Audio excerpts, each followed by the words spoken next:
Time flies, but you're the pilot. I had heard that probably a couple months ago, and it's really just been sinking in me.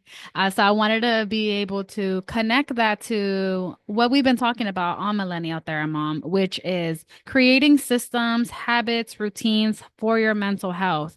So keep watching if you want to see how I created my own system schedule to help prioritize the things that matter in my life.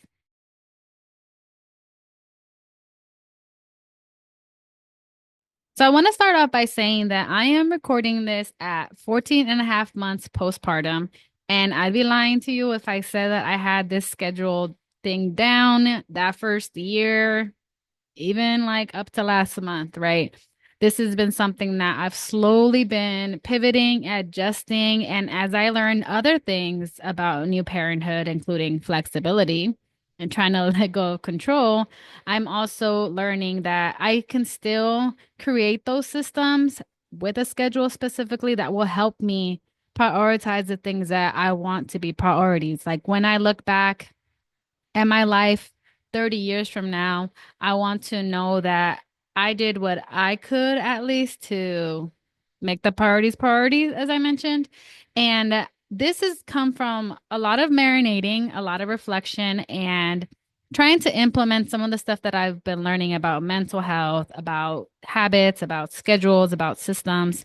So that's kind of how the origin of this specific video came up because I personally have been in this big transition phase where there's been nap switches, there's been a whole lot going on in the world.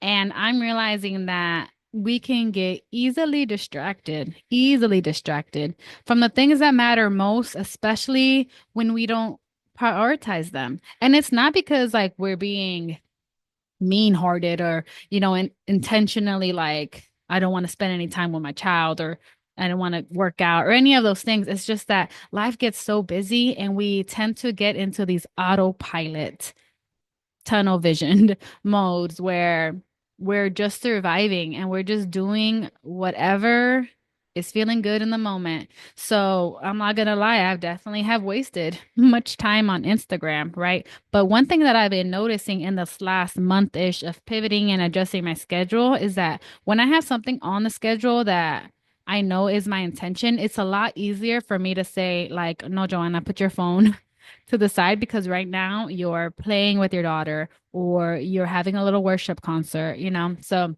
that's why I wanted to make sure to share this with you because this season has been about creating those systems, creating those habits to prioritize your mental health. And I am not a gatekeeper.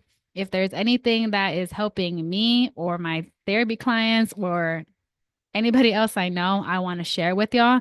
So today's video is going to look a little bit different. I'm going to be sharing my screen and basically going over how I decided to create my schedule. I want you to be mindful that my life looks different than your life. My child is different than your child if you have a child.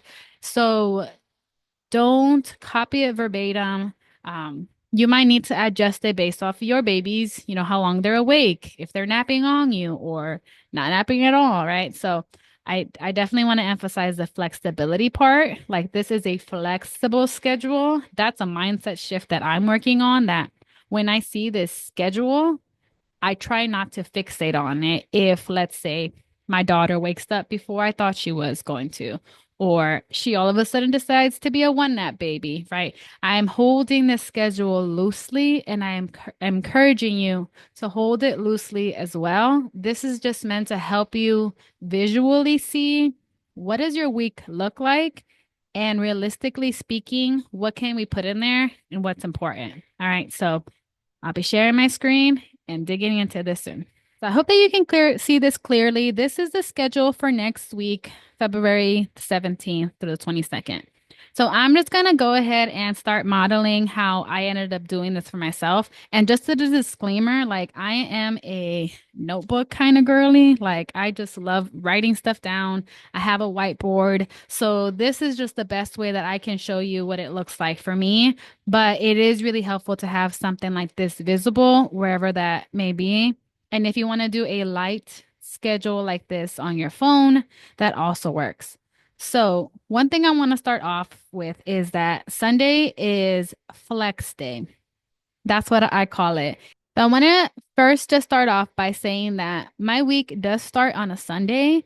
I am Christian. I do go to church on Sunday. Sometimes I serve, and we have family phone calls sometimes, or we just rest, whatever it is. So I'm just gonna make a note. Like, you don't really have to do this if you don't want. But I'm just gonna make a note that this is flex.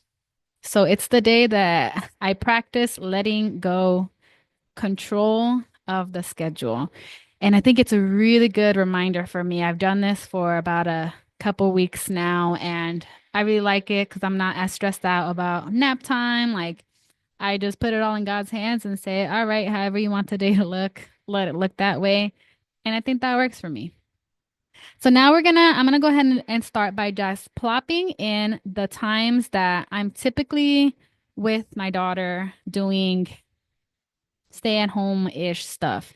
And what I'm going to do, just for the sake of your time, is that I'm going to go ahead and start plopping and stuff. If I need to, I'll add a little voiceover or a little something, something. But I just want you to see how I generally do this.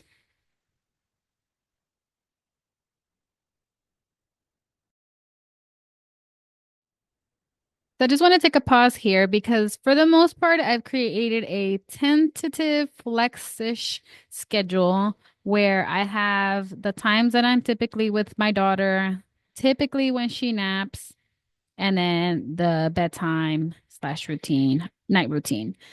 Like I said, things don't always go like this, but for me, it's good to have a layout for the day of how I want to spend it.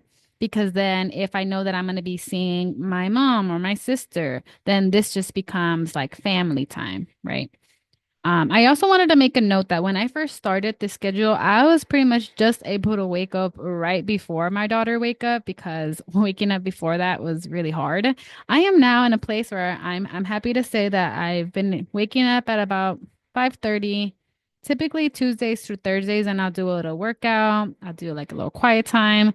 I had to build to that though. Like that was not the normal. I had to change my relationship with the morning time because I would not look forward to be waking up. I would not look forward to waking up that early. But now my morning routine feels a little bit different. It got a little settled, so that's when I started to add habits. I will be doing a follow-up video on flexible morning routines that I've tried in the past month or two. So I'll share more on that. But for now, I just want to show y'all what a flexible schedule is, and then you can put in whatever like me time, morning me time can look like for you. Is it an hour? Is it an hour and a half? I say baby steps. Just try to maybe make it 30 minutes before your baby wakes up, typically, to start, or an hour, right? And then you can decide for yourself, like, okay, if I do wake up at 6:30, what do I want to do? I want to listen to some music. I want to shower. I want to do a little 3-minute journal, and then I want to have my coffee and just take out my shake. Sometimes, real story, if I wake up 5 minutes before she wakes up, then maybe it isn't a full on shower, journal, coffee morning. Maybe it's just the morning where I wash my face and put on some deodorant and low dry shampoo, right? So, again, be flexible with yourself, and I'll break down some of those in my next week's video. Now that you have generally this, I say copy it into how many days this feels like it's also your routine. I did want to make a note that I have a sitter come from 9 to 2 Thursdays on Fridays, and that's typically where I do a little bit more work time. So you'll see, I'm going to speed this part up just so you can see how I plop the rest. All right, so we generally have a flexible-ish schedule now where you can adapt this. Like, let's say you start to wake up 6:30 and your baby wakes up at 7 pretty consistently. Then you can start adding potentially like, okay, I'm gonna wake up at, 5:45. I'm gonna wake up at 6. I'm gonna wake up at 5:30. So it's all about those baby steps, whatever it is that is going to help you. Because one thing I noticed is that when I started waking up early, like at 5:30, and I was able to work out and have all this like quiet time to myself, I was like, ooh, this is nice. I got my workout in, I got my little 3-minute journaling in. Now I feel like I'm ready for the day. Then I can be more intentional in the morning time when we're having breakfast. We have a little worship concert, we have snacks, we have a little show, we can go outside, more snacks. So as you can see, this helps me just remember what I'm doing. These naps, like I mentioned, sometimes they are shorter than this. So that's where the flexibility comes in. So usually the first 30 minutes or so, I'll do something refilling for myself. I'll chillax. I'll do my quiet time if I haven't done that. And then I might also do a little bit of content. I try to cap that at about 1 hour so that at least from 11 to 11:30 or 12, then I can do whatever else I needed to. So if that means making some calls, scheduling some stuff, decluttering, lo que sea, right?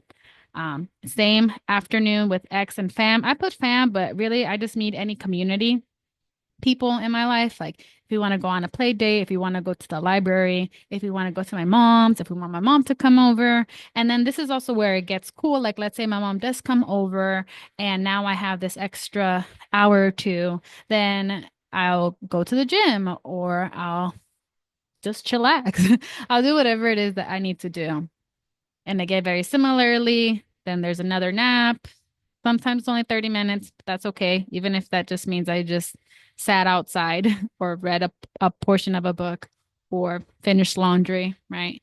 Um, and then we have the evening again, routine, which is music, playing, outdoor time. Usually 5 or 5:30, we'll do dinner. And then we snack throughout that time too. But then around 6:45-ish, either myself or my husband will do the bedtime routine. And when my husband does it, I usually just like read a little something just to decompress.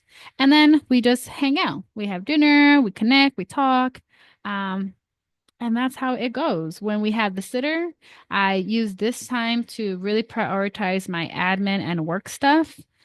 And then once she leaves, I'll hang out with her, put her down, and it's like a flow, right?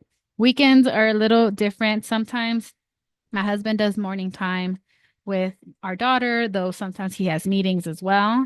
And then I usually try to get at least a couple hours to just do whatever I feel like doing, whether that's a class for y'all, whether that's going to the gym or whatever. It's flexible, right? I'm trying this new thing. I'm flexible now. And again, same thing. Afternoons is we either will see family or community or we'll just hang out. And very similarly, then by the time Sunday comes around, we are so in this flow that some of this stuff happens anyway, but it's such a good chance to let go of control and just be like, I have a general, flexible routine for the day, and I'm going to be okay with whatever happens, but I want to make sure to make the time for the things that matter because time flies. So I hope that that was a little bit helpful for you. As you can see, it's a lot of hours spent with the toddler some days. And I think even for whatever it is that your life looks like right now, just acknowledging like, oh, snap, I do spend a lot of time here, or I do have a lot of tasks that I need to get done, but I don't have enough time. And I hope it just gives you the clarity and the vision to see like, what do we need to take off our plates because we got too much going on? Where do I need to ask for help because we got too much going on? Or where can we tweak some stuff? Where can we be flexible? Okay, so I hope that that was helpful. As I mentioned, next week I'm going to be doing a video on some morning routines that I've tried out. Actually, we'll be recording it today. So if you see the same shirt, that's why. But I hope that that was helpful. I hope you take care of yourself. And remember that time flies, but you're the pilot. Don't let all these other stuff happening distract you from your light and where you're supposed to be at. So, like to say, be where your feet are. And I hope that this schedule gives you a little sense of structure. It won't be the first time or the last time that I talk about it. So, I hope that you just continue to stay tuned. Make sure to follow and subscribe for new parent mental health EMAS with Millennial Thermo. All right, y'all take care. Bye.